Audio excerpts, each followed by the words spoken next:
The Pacific Ocean was living its normal life that day. The waves rolled slowly below, the sun reflected on the water as if on a mirror. And there's a silver dot in the sky. Alaska Airlines McDonnell Douglas MD-83 aircraft. Flight 261. Just a few minutes ago, this plane was flying according to schedule, at an altitude of 9.5 kilometers. Now he's falling. There is a sharp siren beeping in the cabin. The system warns. The speed is too high, the design is at its limit. The controls are shaking, the instruments are jumping.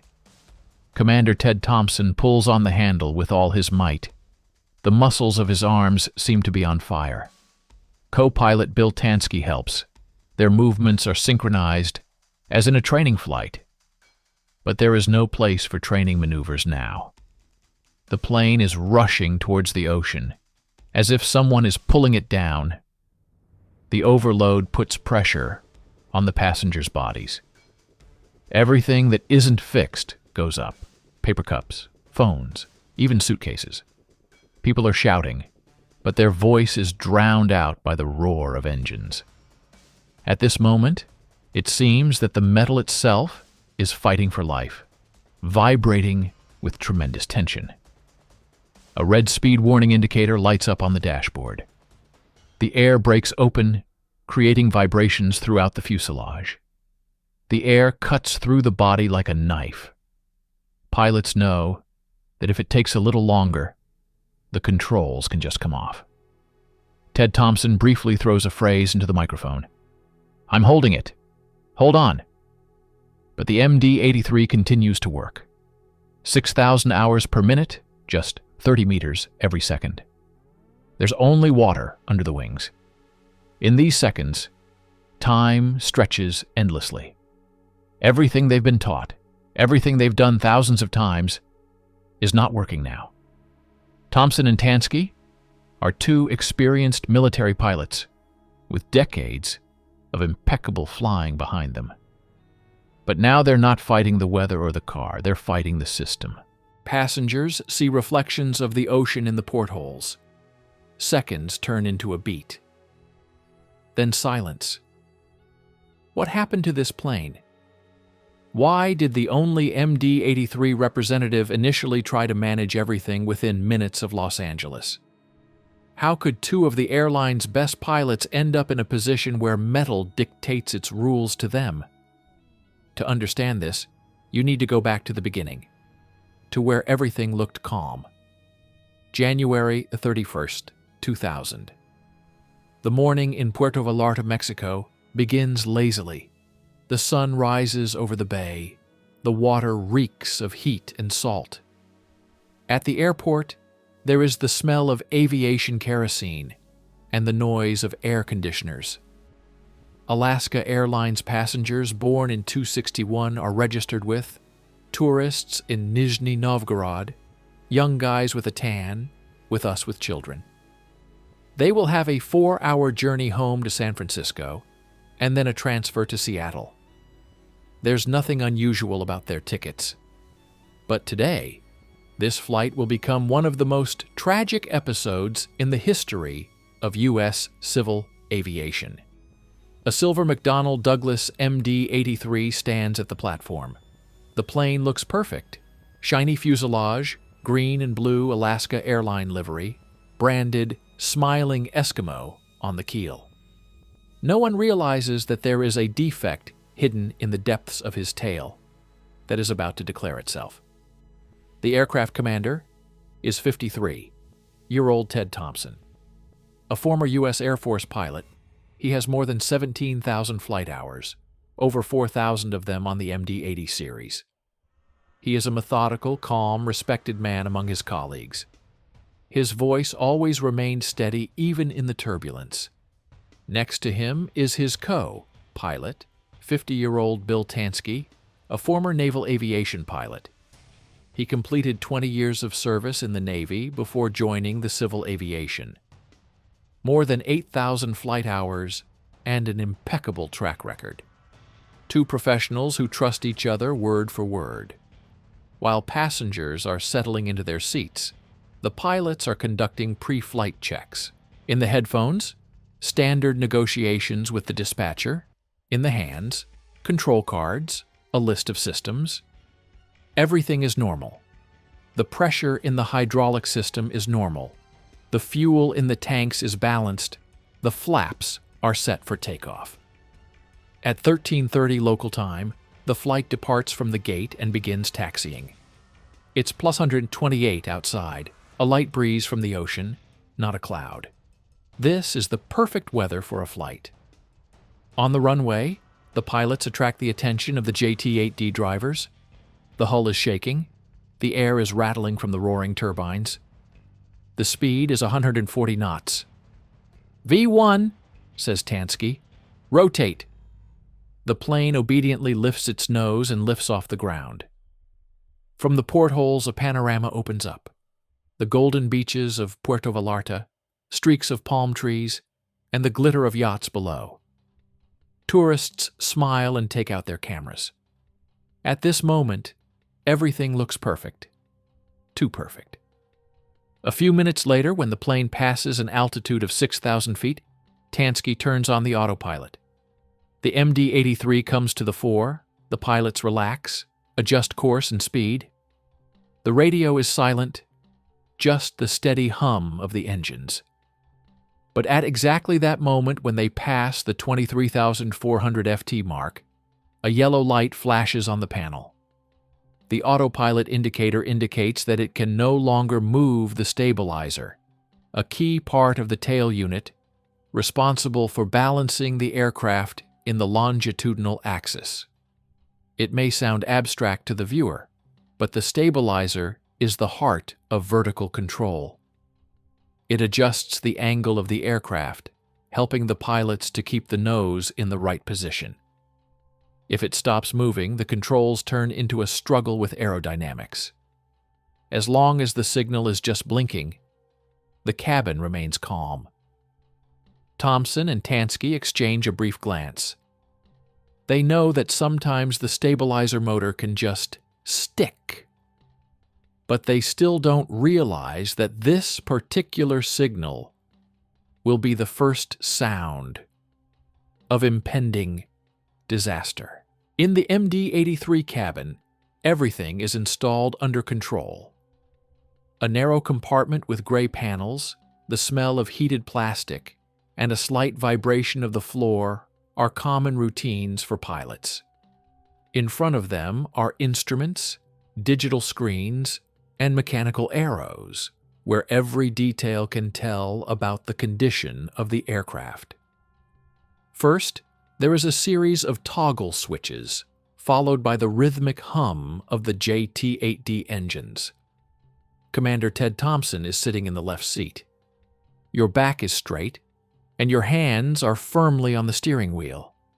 His movements are precise, without too much fuss. He is one of those pilots who keep discipline not only in the sky, but also in himself. Next to him is Bill Tansky. He's a little younger, but no less experienced. His manner is calmer, a little softer. He often adds short phrases to maintain the atmosphere. Together they are the perfect combination. Determination and caution, strength and calculation, and colloquial phrases such as in an aviation textbook. "Are you holding the altitude?" asks Tansky. "Engaged," Thompson replies. A few seconds later, Thompson notices a blinking signal. He rises up, turns around. "Pruning warning." This label is a warning that the autopilot cannot move the horizontal stabilizer. For most passengers, this phrase means nothing. But for pilots, this is an alarming sign. The stabilizer is a large horizontal plane on the tail of the aircraft. It controls how the aircraft holds its nose up or down. Usually, the pilot sets the desired stabilizer position using a trimmer, a small button on the steering wheel. When you press it, the electric motor in the tail moves the main rotor, and it changes the angle of the stabilizer. This allows you to unload the steering wheel and keep the aircraft in balance without unnecessary stress. But if the stabilizer stops moving, the plane loses its balance. Then the pilot has to hold the steering wheel with great effort so that the nose does not fall. Tansky turns off the autopilot to check the controls manually. At the same moment, he feels the steering wheel getting heavier. I have to pull him towards me with an effort of more than 20 kilograms. The plane seems to be resisting. The body is tense. The muscles of the arms are trembling. Thompson glances at the indicator. The stabilizer is stuck in the nose-down position. They try to turn on the backup motor of the trimmer, the one that is designed in case of failure of the main one. Click. There was no reaction. The second system is being tried, the one that is powered by mechanical handles. 0. There was no movement.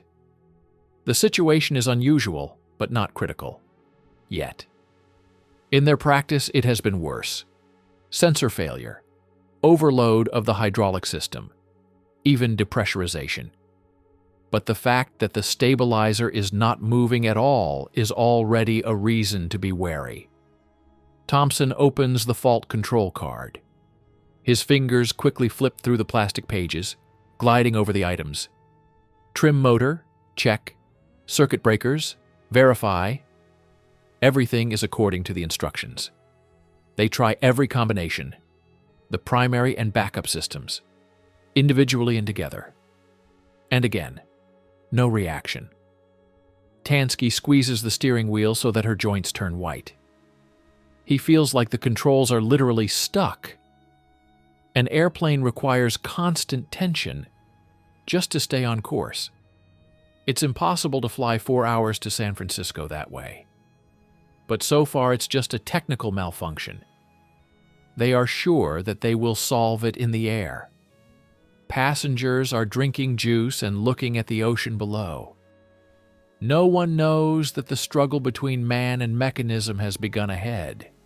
A fight where the effort of the hands is measured not only in kilograms, but also by the fate of 88 people. At an altitude of over 7 kilometers, the MD-83 runs smoothly, but only thanks to the physical strength of the pilots. Thompson and Tansky literally hold the plane with their hands. The autopilot is disabled. The stabilizer is not moving. This means that all the longitudinal stability is now on their shoulders. The air outside is thin, the temperature is -50, and the cabin is hot from the strain. Each turn of the steering wheel is given with effort. Thompson tries to speak calmly, but his voice sounds a little hoarse.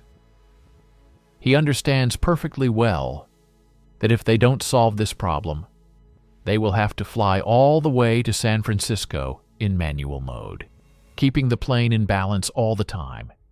He tries to use the trimmer again. Click. The motor is running. You can hear a faint buzzing from the tail. But the stabilizer is not responding. No movement, says Tansky, without taking his eyes off the instruments. So it's not the engine. It jammed mechanically, Thompson replies. It's jammed. This word in aviation sounds almost like a sentence. It means that physically, something in the structure has stopped moving. There is a lead propeller in the tail of the aircraft, a long metal rod with a thread. It rotates in a special nut, changing the angle of the stabilizer, up or down. This pair, screw and nut, works under tremendous load. Without regular lubrication, the metal begins to wear off, and movement becomes tight. You can't see it from the outside, but inside the MD-83's tail, the metal is already creaking with tension. The thread, which should rotate freely, is worn almost to the limit. When the plane vibrates, it moves jerkily, like a stuck spring. Thompson looks at the instruments. The stabilizer position is fixed, 0.4 degrees, nose down. It's not much, but it's enough to make driving extremely difficult. Tansky holds the steering wheel with both hands. His fingers are numb. To just fly straight, you need constant effort, almost 23 kilograms of pressure on yourself. The pilots try everything that is written in the checklists. They check the circuit breakers. Everything is fine. They turn on the backup electrical circuit to no avail. We tried the mechanical handle of the trimmer. The stabilizer does not move a millimeter. The system seemed petrified. Thompson orders you to maintain the height manually. The plane is obedient, but any movement requires energy. Behind the glass of the cabin there is an endless blue horizon. The Pacific Ocean looks peaceful, almost serene beneath them. The contrast is frightening. There is silence and sunshine. Here is a steel case filled with tension. Downstairs, passengers still don't notice anything unusual. Someone is ordering a drink, someone is sleeping, someone is looking out the window.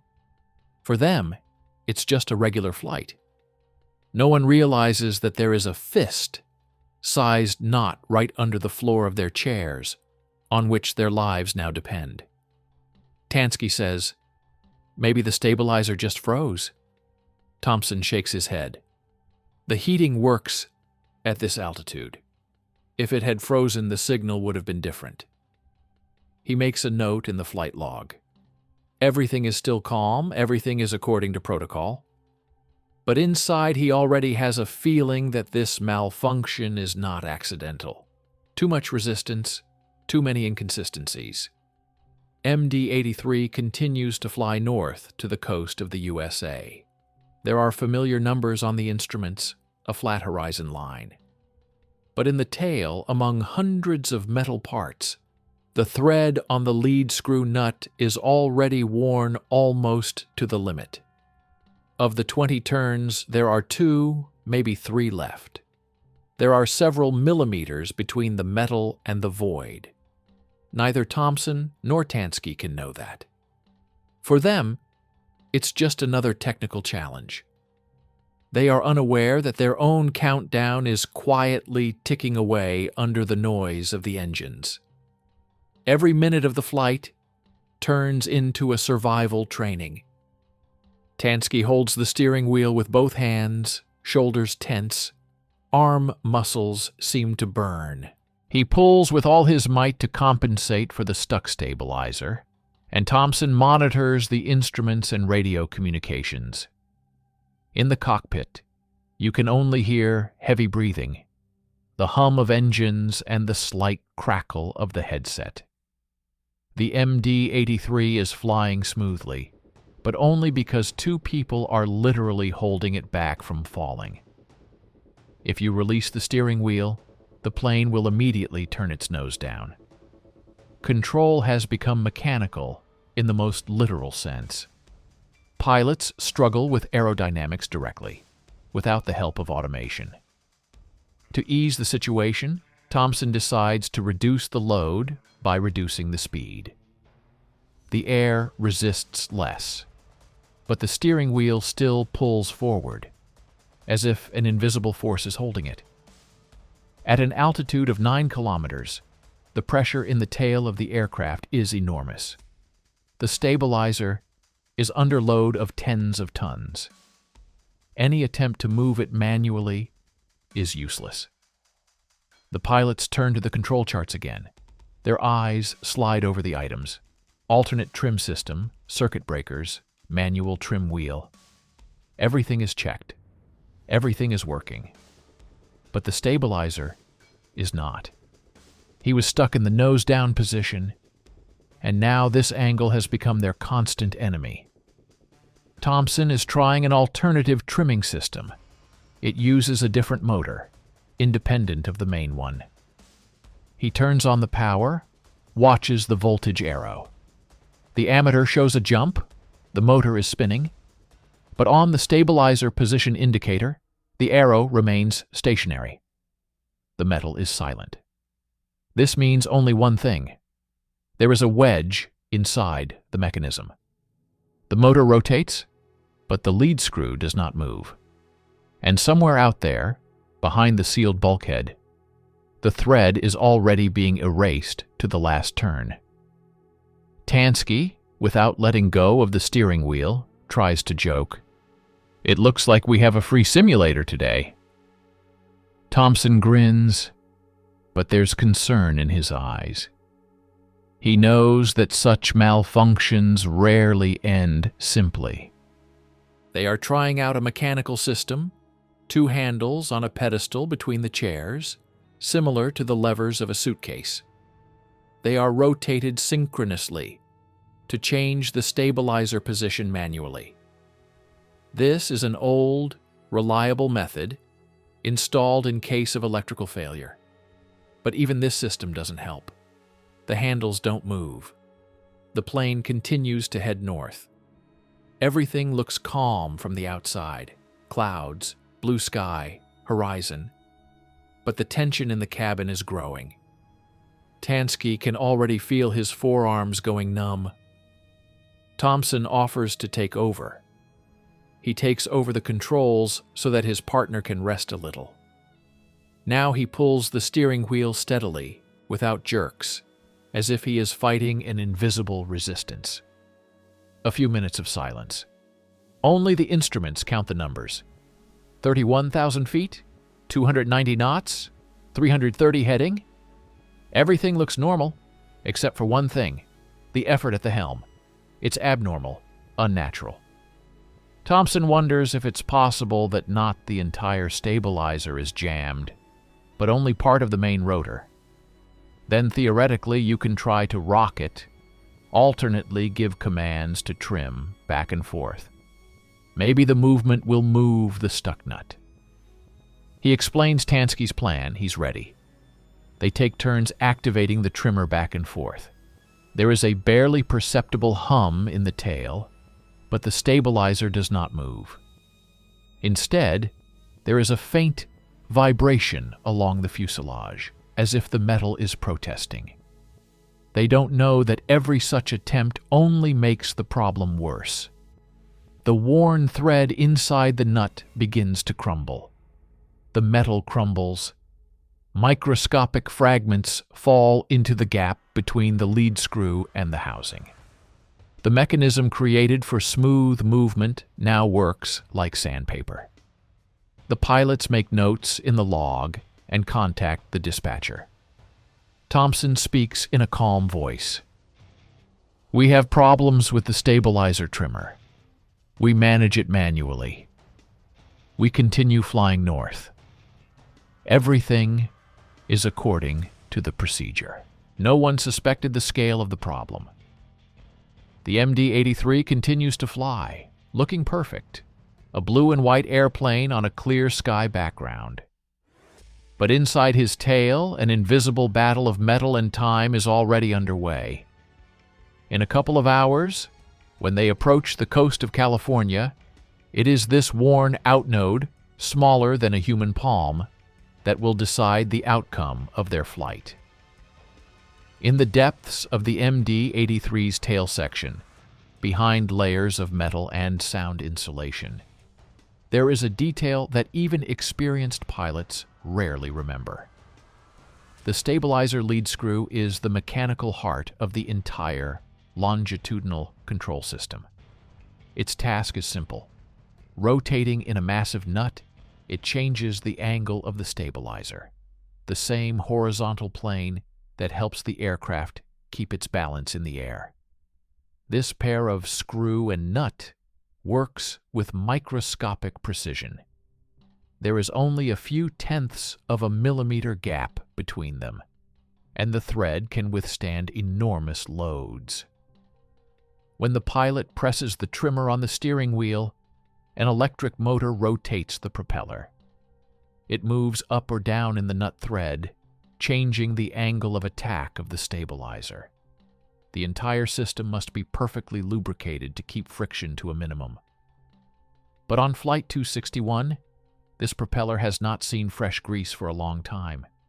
The technical documentation states, lubricate every 2,500 flight hours. Alaska Airlines, trying to cut costs, extended the interval to 5,000. On paper, it looked economical. In practice, it's deadly risky. The airline's mechanics complained more than once. When checking the tail assembly, they felt a dry rasp, as if metal were scratching metal. But the reports were signed, and the planes continued to fly. On the MD-83, as on other liners of this series, the main rotor experienced a load of several tons with each pitch change. Without lubrication, the thread would heat up, wear out, and lose its shape. At first, the wear is almost imperceptible. Tenths of a millimeter, then a millimeter. But with each flight, the carving gets thinner.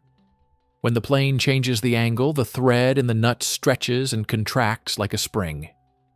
Over time, it begins to tear. And when it breaks, the screw no longer holds. On the day of departure, the main rotor of Flight 261 was already on edge. According to the results of the investigation, no more than 2 of the 20 turns of the thread remained intact. The rest are worn off like sandpaper. The part, designed for years of service, was brought to a state where the metal barely clung to the metal.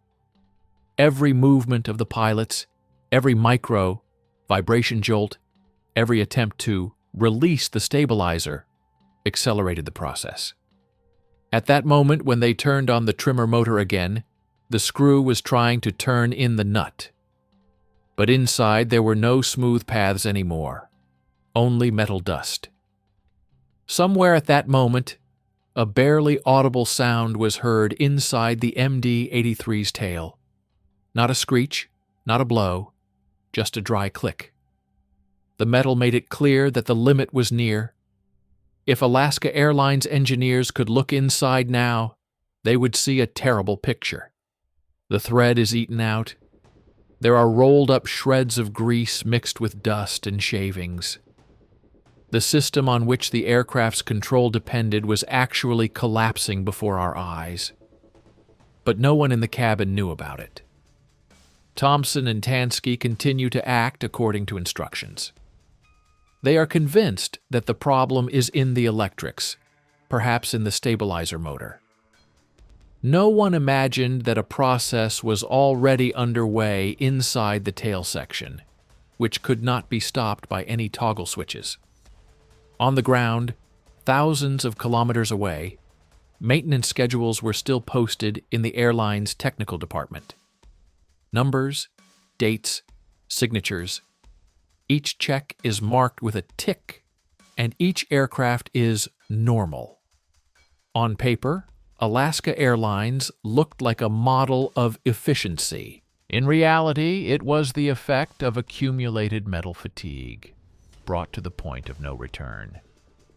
The propeller in the tail of the aircraft continues to hold the stabilizer in place, but now it is held not by strong carvings, but by remnants of metal, like thin skin.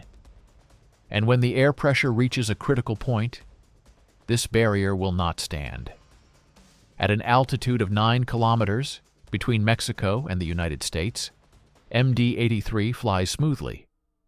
But this balance is an illusion. Inside the structure, unnoticed by everyone, the last countdown is underway. All this time, Alaska Airlines Flight 261 continued to move north along the Pacific coast.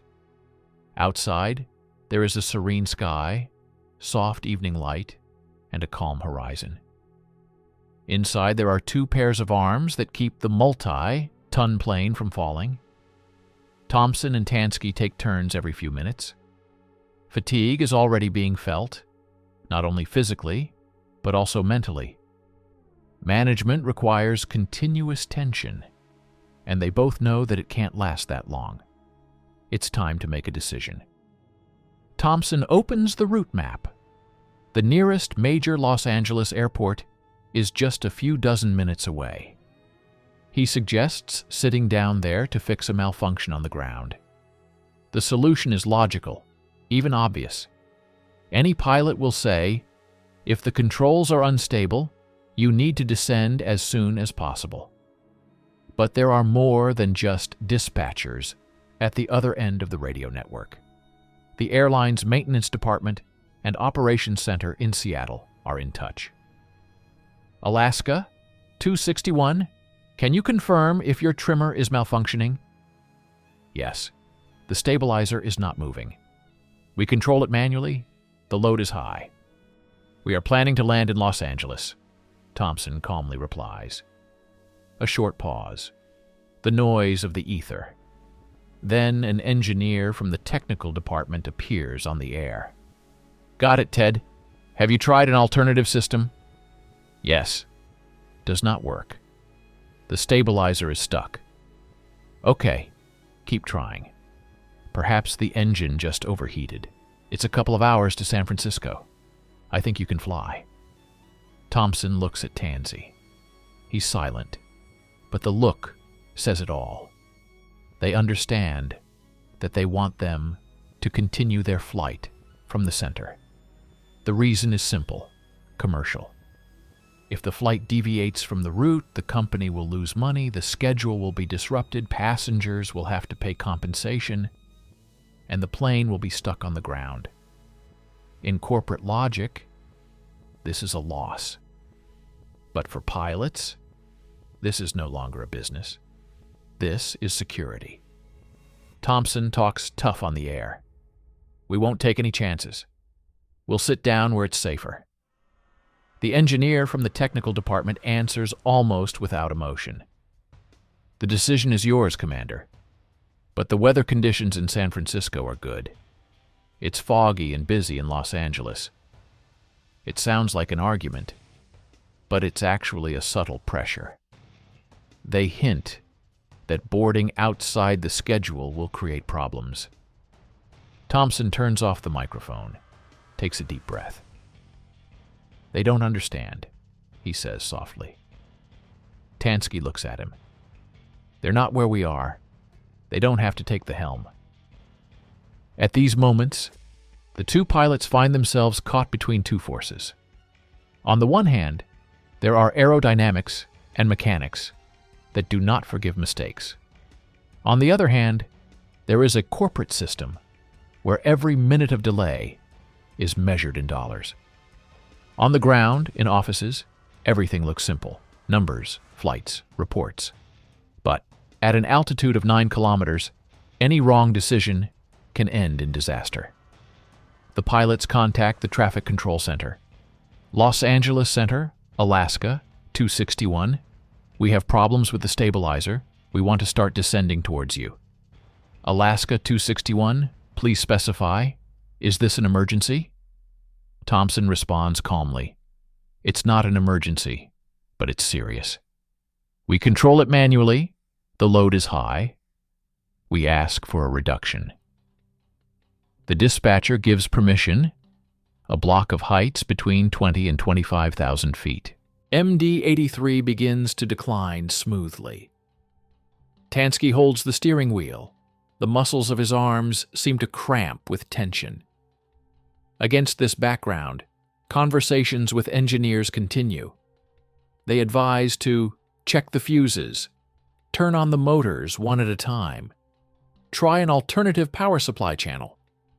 All this has already been done, but the protocol requires repetition. Each new attempt gives false hope that the problem can be solved in the air.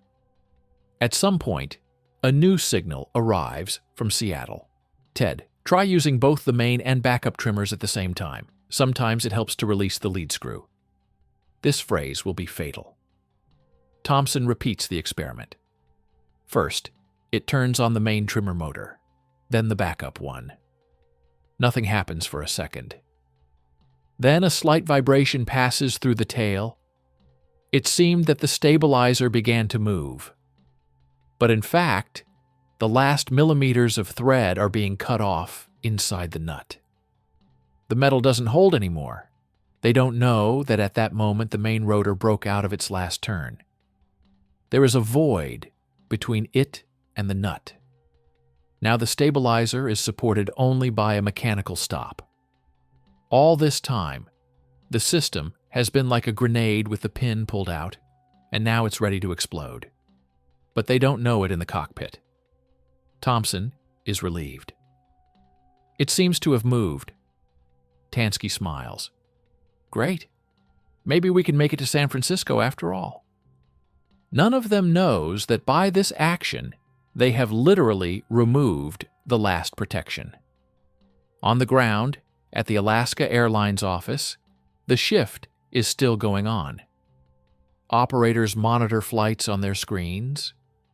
No one realizes that right now their plane is already flying without a real connection between the steering surfaces and the stabilizer. Thompson checks the system again.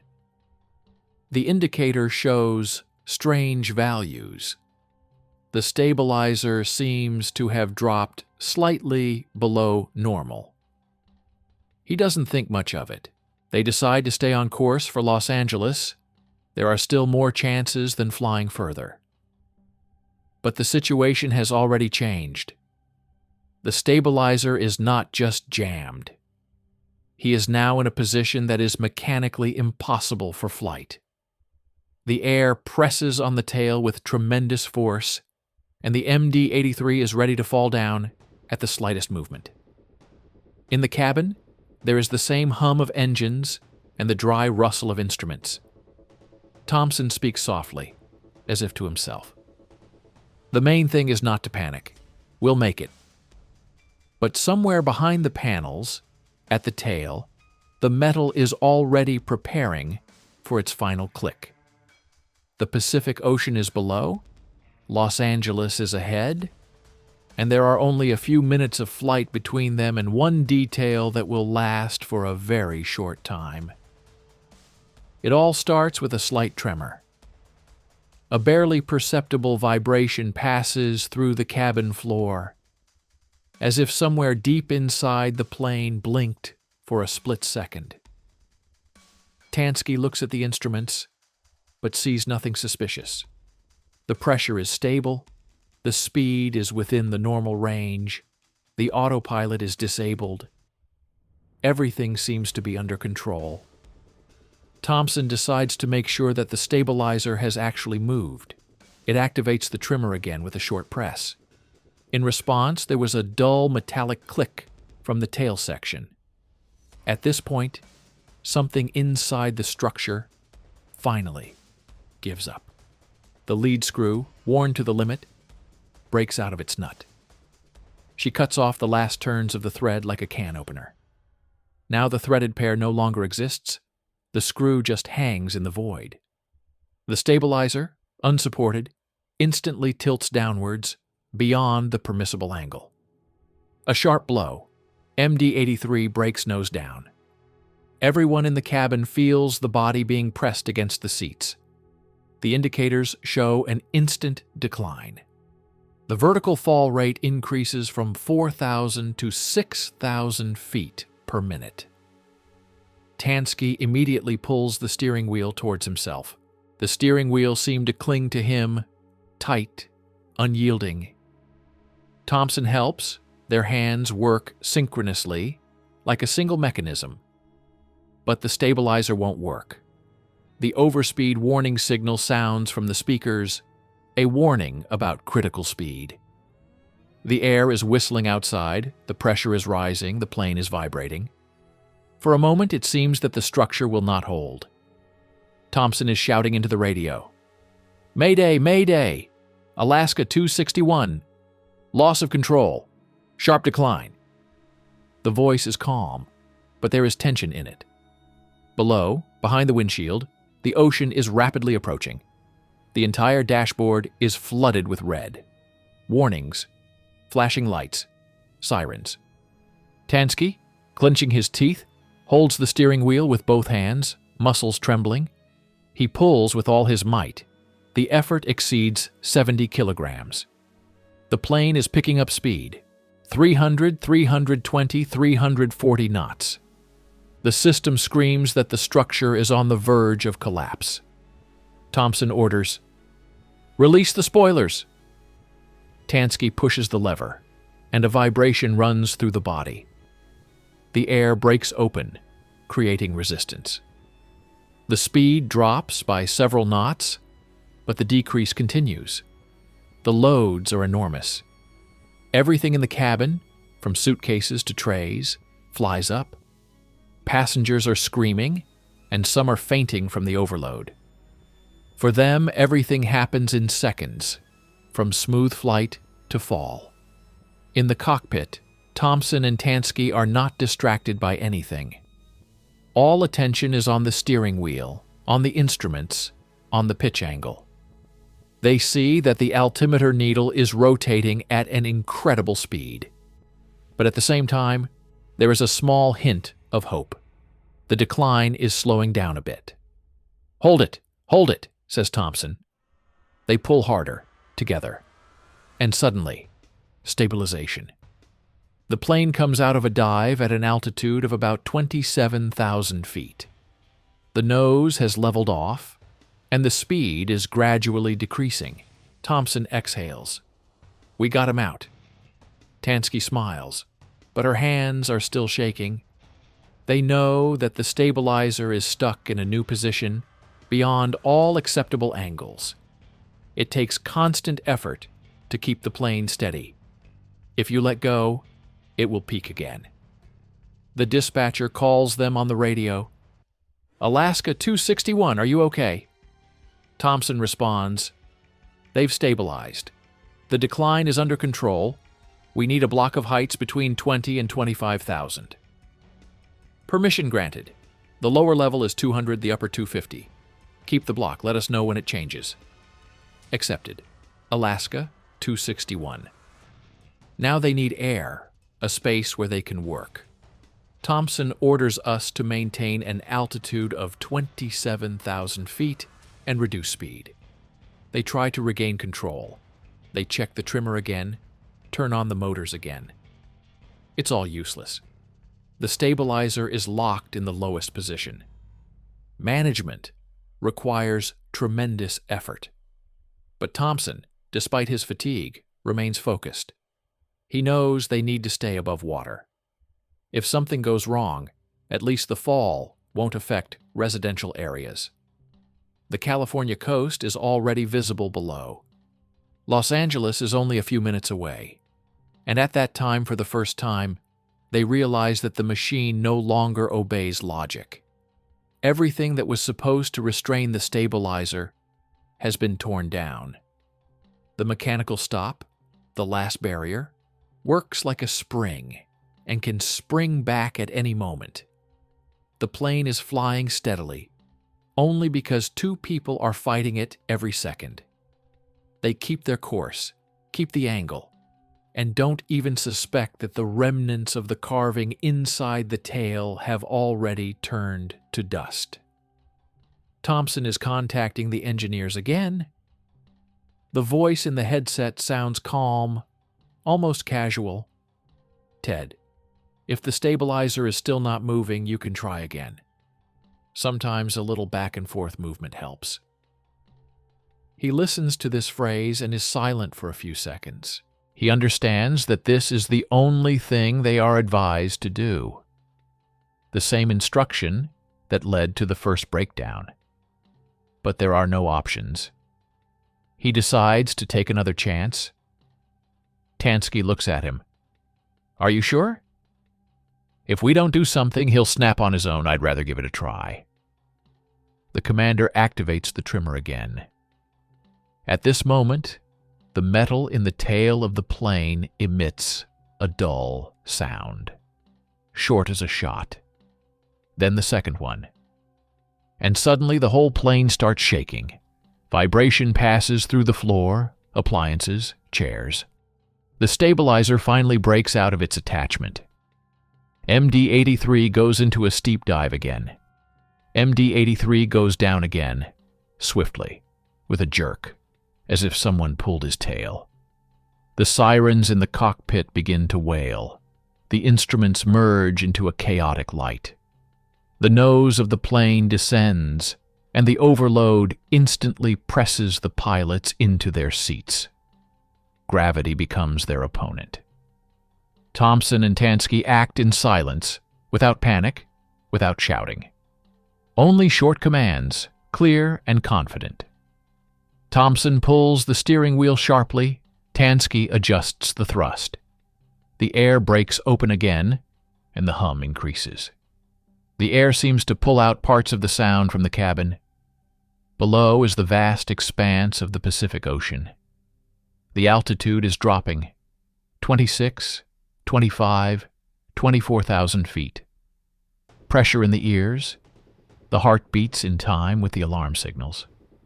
But gradually, the decline slows down. At about 20,000 feet, they manage to stabilize the plane again. Thompson is almost whispering, "We've got him. We're alive."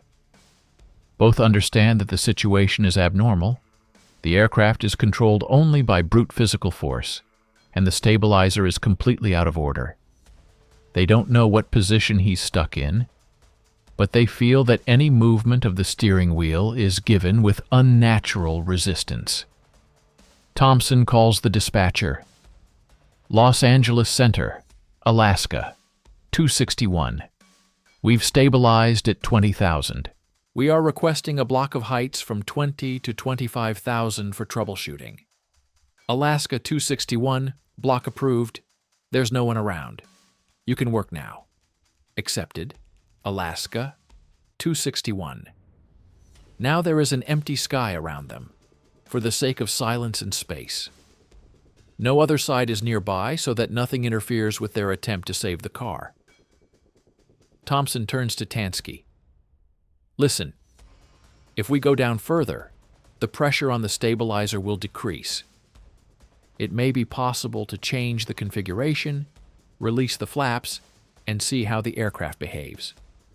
Do you want to check it out now? Better now, over the ocean. If it goes down again, at least not over the city." They both understand that this is a reasonable decision. The risk is huge, but there is no choice. Before starting the test, Thompson turns on the speakerphone. "Dear passengers, this is the commander. We have a technical problem with the controls, but the situation is under control. We're heading to Los Angeles, and we're going to start descending soon. I ask everyone to stay in their seats and fasten their seat belts." There is silence in the cabin for a few seconds. People exchange glances. No one knows what exactly is going on, but the commander's tone of voice sounds confident, and it gives hope. In the cockpit, Tansy begins to release the slats. Smoothly, one step at a time. The aircraft reacts steadily. No jerks, no vibration. Then he carefully releases the flaps. The MD-83 lifts its nose a bit, but everything is stable. "Great," Thompson says. "So with the landing configuration, controllability is preserved. Then we'll just fly to Los Angeles, without experimentation." Thompson thinks about it. There is a struggle going on inside him. He knows that if the stabilizer stays locked, landing will be difficult. The nose of the aircraft will have to be held manually, at the bottom, at high speed, and low altitude. If you can release the stabilizer, the chances will increase. If I can ease the air pressure on the tail a little, maybe the stabilizer will move, he says. Tansky shakes her head. It's too dangerous. I'll just lift my nose, then let it drop. For a moment, the pressure will change direction, and maybe the mechanism will release. If he breaks down, that's it. If we don't do anything, we won't make it anyway. A few seconds of silence. Only the rhythmic hum of engines and the slight crackle of radio communications. Tansky sighs heavily. Good. But passengers need to be warned. Thompson calls the senior flight attendant. When she enters the cabin, her face is calm, but her eyes are full of anxiety. The commander explains briefly. We'll try a little maneuvering to release the stabilizer. Let everyone fasten their seatbelts. She nods, closes the door, and goes into the salon. Thompson and Tansky are getting ready. They remove the flaps to reduce drag, set the thrust of the engines, and fix the course. Everything is ready. Ready? Asks Thompson. Ready. He carefully pulls the steering wheel. The plane lifts its nose slightly, then Thompson abruptly releases the pressure. The nose droops. At this moment, a sound similar to the dry impact of a sledgehammer is heard in the tail. Metal vibrates like a string. The plane instantly loses stability. "What was that?" shouts Tansky. "Stabilizer. He went up." The tail unit, having lost its support, rises, and the plane sharply noses off. The slope is getting steeper, 30, 40, 50 degrees. Tansky shouts out, "I got it!" He pulls the wheel with all his might. Thompson helps, but the angle of descent is growing. The air is whistling through the doors. The devices light up red. A second later, the MD-83 goes into a steep dive again, almost vertically. On the ground, the dispatcher sees the Alaska 261 flight marker on the radar screen begin to drop rapidly. There's a crackle on the air, then Thompson's voice. "Mayday, loss of control, Alaska 261. The signal is short, then silence. But the fight doesn't end in the cockpit. The plane is still responding to the steering wheel, albeit with a huge delay. The pilots feel the nose lift a little. They have a tiny window of chance, just a few seconds to regain control. Thompson decides to do the unthinkable. He knows that the plane is falling nose down, and if the balance is not changed, it will enter into an uncontrolled rotation. Then nothing will save them. The only way is to turn the plane over. He shouts out, "Turning it over!" Tansky reacts instantly. They act synchronously. Rudders, ailerons, thrust. The plane begins to turn slowly around its axis, as if resisting the laws of physics. And suddenly, a miracle. MD-83 turns upside down. Now the stabilizer, which pushed the plane down, presses in the opposite direction, and the nose rises. The fall slows down. Everything is upside down, the sky below, the ocean above. The pilots are hanging on their belts. The instruments show chaos. But the plane is still flying. This is a window for salvation.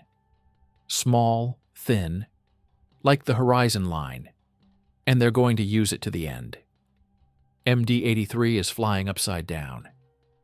Everything that was familiar in the cabin has now become the opposite. Seatbelts are stretched, passengers are hanging on them, heads are pressed against the ceiling. The screams are drowned out by the roar of the engines. Things are pouring out of the luggage compartments, drinks and bags are flying around the cabin, as if in zero gravity. But the plane is alive. He's still in the air. In the cockpit, Thompson and Tansky are hanging from shoulder straps. In this position, the weight of the body pulls them towards the ceiling, and the devices now seem to be upside down. Everything in my eyes was mixed up. Speed, altitude, horizon. But there is one line in this chaos. The nose of the plane, which has finally stopped falling. The coup worked. Thompson cannot let go of the steering wheel. If he does, the plane will immediately go into uncontrolled rotation. All management now rests on two people who act blindly. They have no instructions for such a case. Not a single checklist card explains how to operate a passenger liner upside down. "Bill, take the flaps off," says Thompson, his voice trembling, but not from fear, from tension. "I'm taking it away," Tansky replies, reaching for the lever. The flaps are retracted. The resistance is reduced. The MD-83 is stabilized in an inverted position. Now it is moving with a negative pitch angle, but relative to the horizon, it is almost flat. For a brief moment, everything seems possible. If they can keep this angle, they can try to descend and level off before landing. Thompson checks the instruments. The speed is 270 knots. The altitude is about 17,000 feet. "We've got him. We're holding," he says, as if convincing not only his partner but also the plane. But the miracle doesn't last long. The vibration starts again in the tail, light as a tremor of a string. Tansky notices it first. "Do you feel it?" "Yes. Something is moving where it shouldn't be." The next second, there is a thud. Not loud, not harsh, but more like the sound of a tree breaking. The tail shudders. The stabilizer, having lost its last fastenings, rises sharply upwards. Everything that kept him within the acceptable range flew away. The MD-83 reacts instantly, as if it were turning over by itself. The dive begins again, now completely uncontrollable. The air outside turns into a solid wall of noise. The instruments are twitching, the speed is increasing, 300, 320, 340 knots. The ocean in the upside-down world is rapidly approaching from above.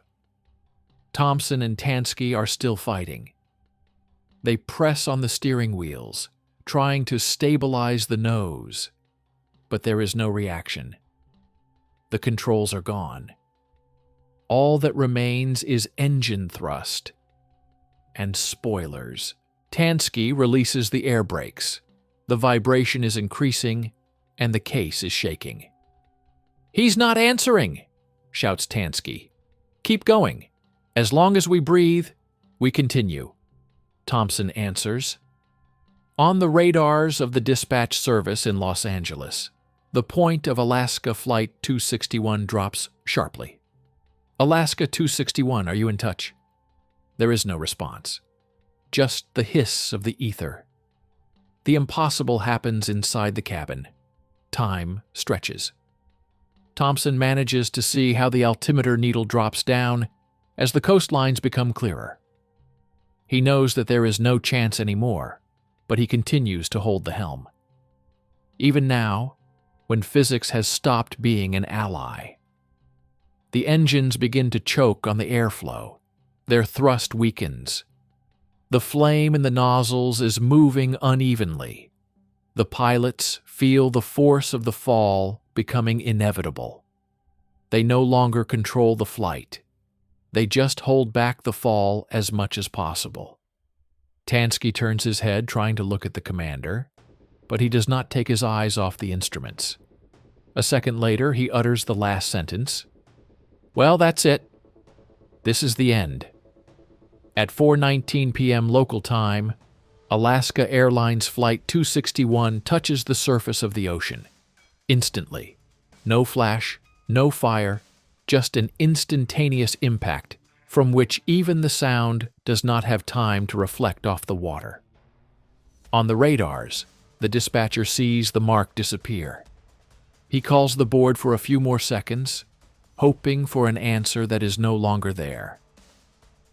And above the surface of the ocean there remains only a faint cloud of steam.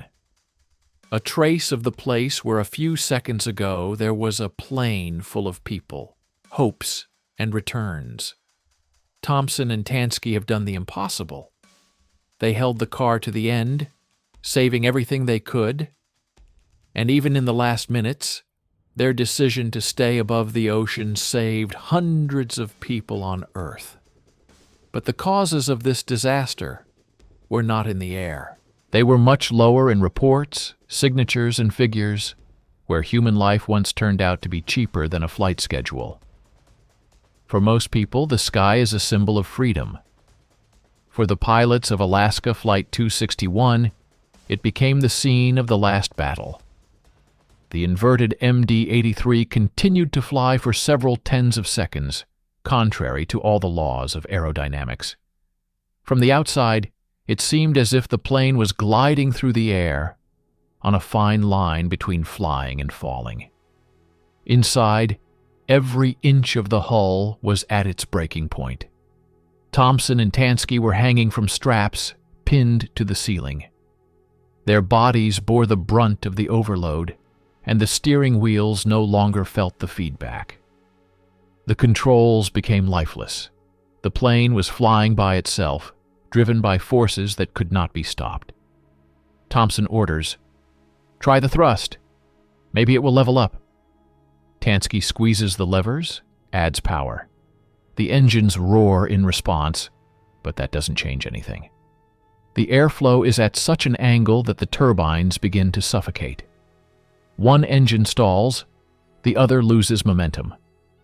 The seconds drag on endlessly.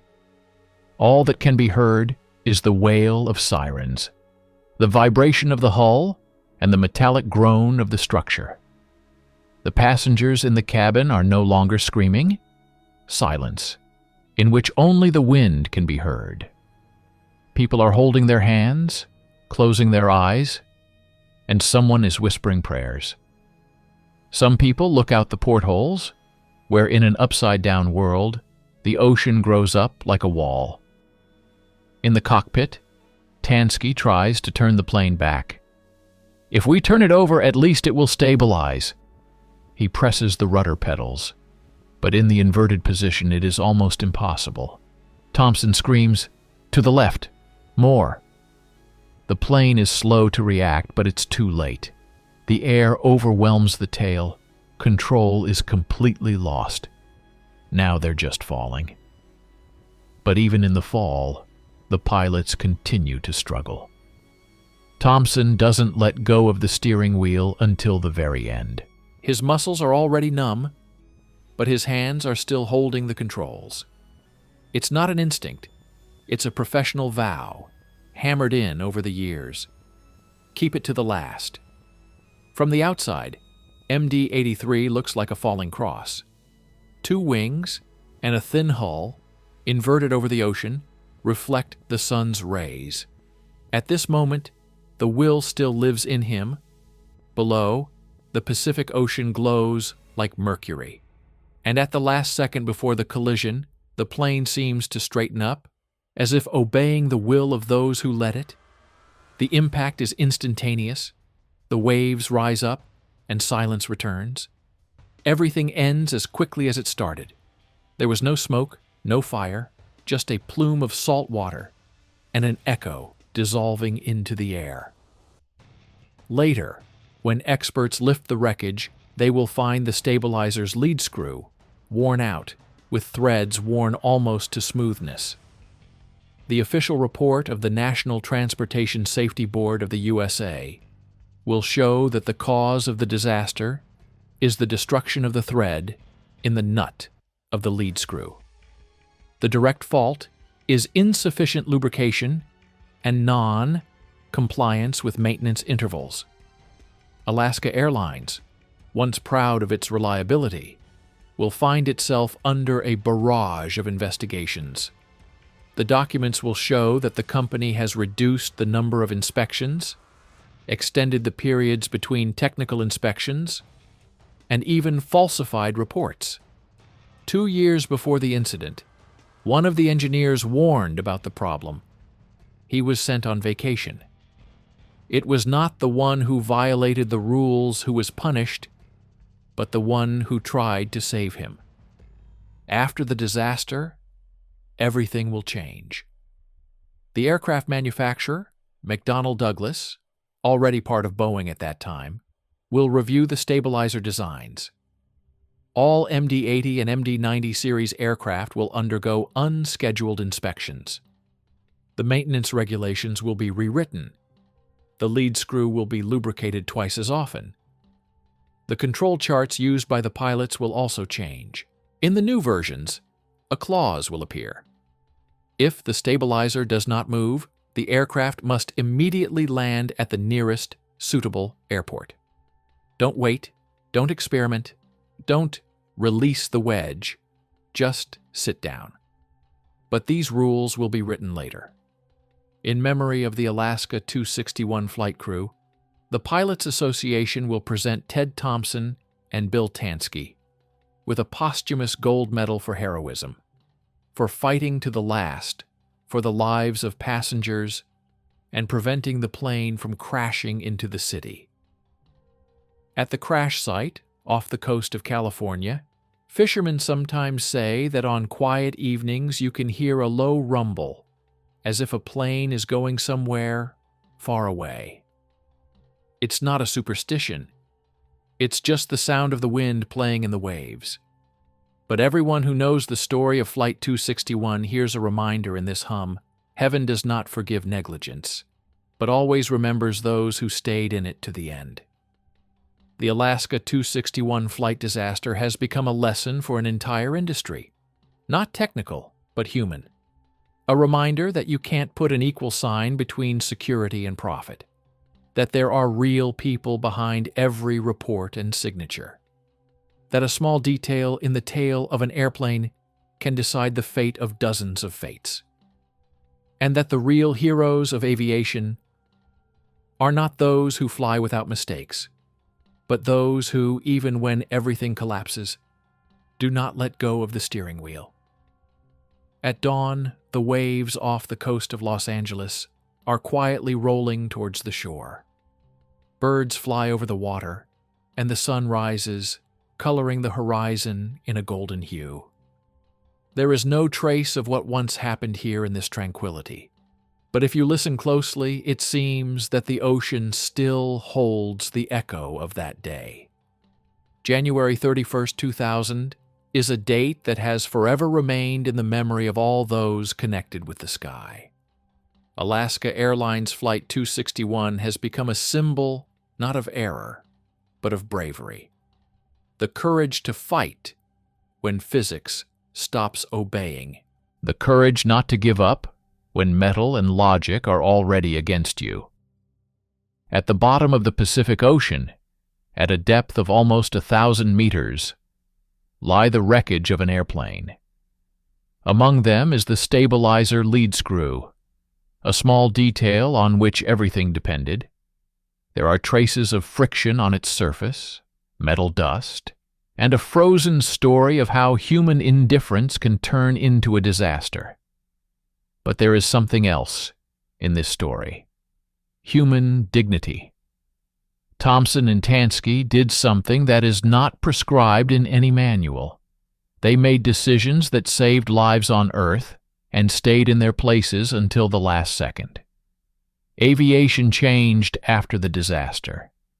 It has changed not because of laws, not because of regulations, but because of the realization that there are people behind every flight, every takeoff, and every system.